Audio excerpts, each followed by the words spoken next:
एक सेठानी छत पर घूमने गई। छत पे घूमना बहुत अच्छा नहीं होता है, लेकिन कभी कभी घूम लो, जो होगा सो होगा। छत पे घूमने गई और घूमना तो कुछ हद तक तो ठीक है, झांकना तो बिल्कुल ठीक नहीं है। पर वो उसने झांका भी, घूमी भी और झांकी भी। तो झांका तो उसके पिछवाड़े एक गरीब आदमी का घर था। उसके घर में देसी घी में हलवा तला जा रहा था।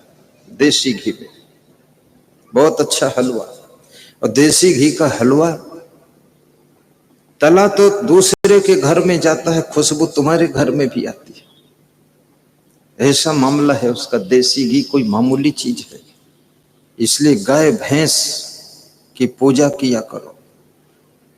और देसी घी शुद्ध घी मिल जाए तो धन्य भाग्य समझा करो, क्योंकि देसी घी में भी लोग विदेशी घी मिला देते, न जाने क्या क्या मिला देते। मैं तो जानता नहीं क्या मिलाते, पर मेरा सौभाग्य है मुझे शुद्ध देसी घी मिल जाता है। कभी कभी, हमेशा नहीं। कोई भक्त दे जाता है, आज एक भक्त दे गया, परसों एक भक्त दे गया था थोड़ा सा। बोले तुम खाना, हमने कहा दूसरे भी थोड़ा खिला सकता हूं। बोले तुम्हारी मर्जी है, पर हम तुम्हारे लिए दे रहे। देसी घी में हलवा तला जा रहा था, हलवा की खुशबू आ रही थी। तो सेठानी, जो अमीर घर की सेठानी थी, वो छत पे चढ़ी तो उनको कुछ खुशबू लगी, भीनी भीनी सुगंध, देसी घी में हलवा तलने की सुगंध। तो जिधर से खुशबू आ रही थी उधर झांका, देखा तो उस गरीब आदमी के आंगन में चूल्हा था, चूल्हे पर कढ़ाई थी और उसकी पत्नी देसी घी में हलवा बना रही थी। तो उसको लगा कि अरे ये इतना गरीब आदमी इतना आनंद उठा रहा, देसी घी में हलवा तल तल कर खा रहा, और मेरा सेठ इतना निकम्मा, कभी तेल में भी हलवा नहीं बनता। आज मैं सेठ को ठिकाने लगा दूंगी। सेठ जी अंदर कमरे में बैठे तैयारी कर रहे थे दुकान जाने की। सेठ को क्या पता ऊपर से सेठानी आ रही ठिकाने लगाने। तुम्हारे घर के किस सदस्य का दिमाग कब बिगड़ जाए कुछ पता नहीं। वो छत पर से बिगड़ गया पड़ोसी का हलवा देखकर। सेठानी जोश में उतरी और सेठ जी के ऊपर टूट पड़ी आकर। पत्नी का क्या भरोसा पति के ऊपर कब टूट पड़े, इसलिए हर पति थोड़ा दुबका रहता है।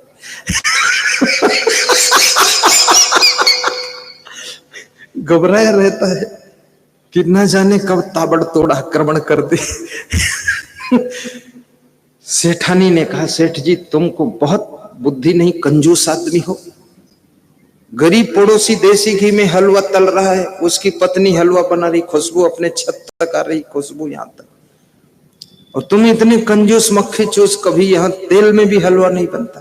तो सेठ भी बहुत मजेदार था, उसने कहा सेठानी दी तुम गर्म क्यों हो रही हो? बोले पड़ोसी घर में हलवा गर्म हो रहा है, मैं क्यों नहीं गर्म हूं?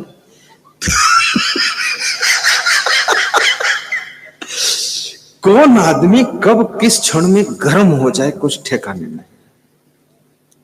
बहुत जल्दी माइंड गर्म हो जाता है, गुस्सा आ जाती है। और जो सबके गर्म करने से भी गर्म ना हो, वो आदमी जैसा दिखता तो है, लेकिन याद रखना वो भगवान का रूप ही होता है जो गर्म नहीं होता है। इसलिए बहुत जल्दी गर्म ना हुआ करो, बहुत जल्दी अपने पति के ऊपर टूट पड़ा मत करो, बेचारे क्षमा कर दिया करो, वैसे भी कमजोर है ये।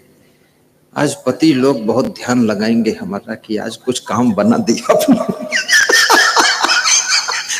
कल से राहत मिलेगी आपको, और राहत नहीं दूंगा तो फिर अगले साल बुलाओगे भी नहीं आप। कुछ तो काम करके जाऊं आपका।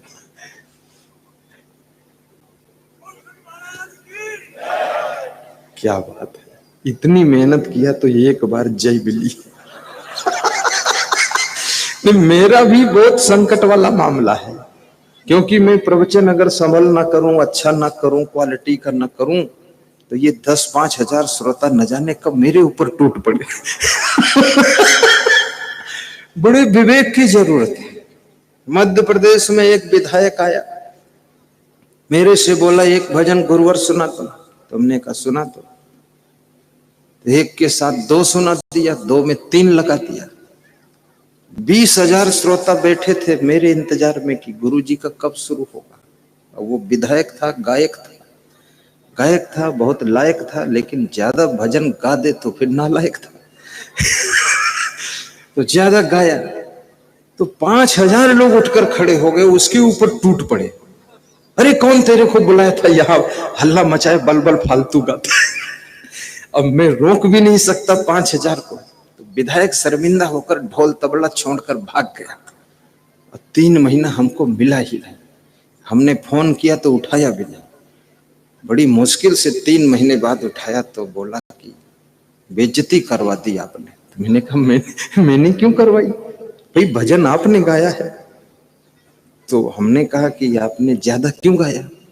बोले हम ज्यादा क्या, भजन गायक हैं। तो हमने कहा भजन गायक हैं आप, विधायक हैं आप, लेकिन नालायक हैं आप, क्योंकि इतना गाने की क्या जरूरत है। ये व्यास गादी पर लोग मुझे सुनने के लिए आए हैं, तुम अपना हल्ला मचा रहे फालतू। यहाँ थोड़ा गाओ, निकलो, नहीं तो फिर टूट पड़ेंगे लोग।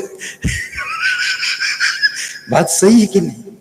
मैं यही देखता हूं, ज्यादा जब कोई बोलने लग जाते लोग तो इधर वाले तिलबिलाने लग जाते हैं। थोड़ा थोड़ा त्योरी चढ़ती है और ज्यादा सीमा पार हो जाए तो उठ के इधर आ जाएंगे लोग, क्या बवाल बना रखा।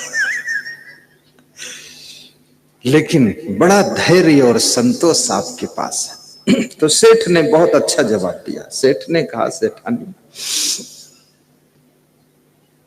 दूसरे के घर में देसी घी में हलवा तलते हुए तुमने देखा है, तब तो तुम्हारा दिमाग कितना गर्म हो गया। और अपने घर में देसी घी में हलवा तलोगी तब तो तुम ज्वालामुखी बन जाओगी। इसलिए हलवा भूल जाओ। तो समझाया उसे। और सेठ ने कहा, सेठानी, वो गरीब आदमी है, उसके पास बुद्धि विवेक नहीं है। हलवा खा खा कर पैसे खराब करता है, क्योंकि घाटी से उतरने के बाद सब माटी हो जाता है। तो सेठानी ने कहा, तो क्या माटी खा लेना चाहिए। अरे बोले तर्क नहीं किया जाता है, पति देव से बात करते समय तर्क बिल्कुल नहीं करना चाहिए। तो पत्नी ने कहा, हमको प्रवचन सुनाते हो, हलवा नहीं बनवाने देते। घर में थोड़ा सा डिस्टर्ब हो गया। याद रखना, दूसरे के घर की सुविधाओं को देखकर, दूसरे के घर के पकवान और भोजन देखकर, दूसरे घर की महिलाओं की साड़ी सलवार और चैन जंजीर देखकर, कड़ा छड़ा हथकड़ा झांझड़ा ये सब देखकर